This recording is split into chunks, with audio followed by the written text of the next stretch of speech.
Radhika, we were all waiting for this, list, I would say, because after the demise of Sushma Swaraj, Arun Jaitley, and also elevation of Venkaiah Naidu to the Vice President's chair, there are certain exits also that made to the Governor's house. There was a lot of anticipation as to who will be included in this board. Many surprises for you, but tell me, how many names did you actually Google to find out who they are and what is their background? Since I'm very familiar with the BJP, the only name I Googled was that of the person from Punjab.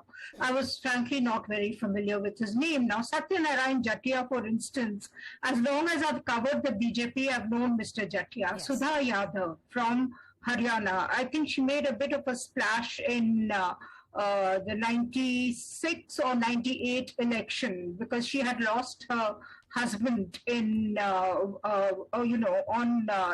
the battlefront, so to speak. So the BJP fielded her from Mahindragarh, and sort of the emotional quotient was very high in that election.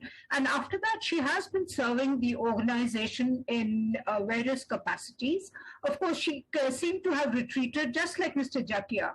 What surprised me is when I checked on Mr. Jatia's bio, it said he's more or less retired. So to me, the big lesson from this whole shuffle is that A, it is a 100% Narendra Modi exercise. And B, there is the concept of a Margdarshak Mandal seems to have been given the go-by for the moment. I would agree on that, because with 79-year-old this man on our television screens, B.S. Yediyurappa, making a comeback. Radhika, again, Margdarshak Mandal was supposed to be 75 plus. B.S. Yediyurappa is 79. Yeah, he's going to be 80 in February, next February. But it is a recognition of the fact that he is still their most pivotal leader in Karnataka. Absolutely. The BJP has one fixed vote bank, that of the Lingayats. It cannot afford to lose even a part of that vote bank. Hence the importance of Mr. Yediyurappa, who has a mass base, a large following. He has the support of the Lingayat clergy. Let's not forget that the clergy is very important.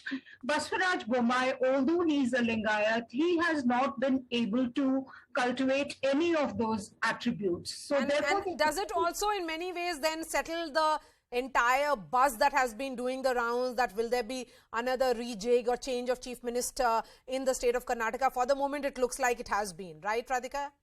Yeah, I think Mr. Bommai will stay, but but as somebody told me last week, that we will fight the election under the leadership of Modi. I mean, the Karnataka That's right. The biggest face that the BJP has. Tushar, come in on this. 2014 onwards is a new BJP. Let's be clear that the kind of social engineering that they have done, the kind of welfareism the message is, the restructuring that the party has done.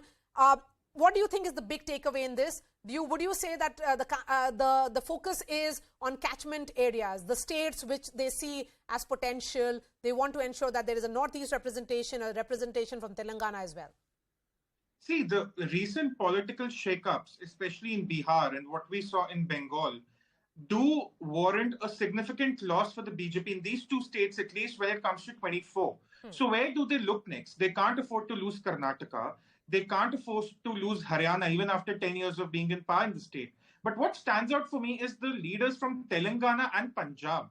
Punjab is going to be an important state with 13 seats in 2024 because the Aam Aadmi Party will be facing the political backlash from the Akalis, which will probably go back to the NDA by then, which will be Captain Amrinder Singh and whatever is left from the Congress. So for the BJP to have someone from Punjab was very, very important. They're taking those 13 seats very, very seriously. Look at Telangana. They have made some gains in the local elections. They have made their presence felt, but now they want to go for the kill in 2024 elections. Coming to the state elections, Madhya Pradesh is going to elections later next year. Karnataka will have a significant election. And who else can Yediyurappa?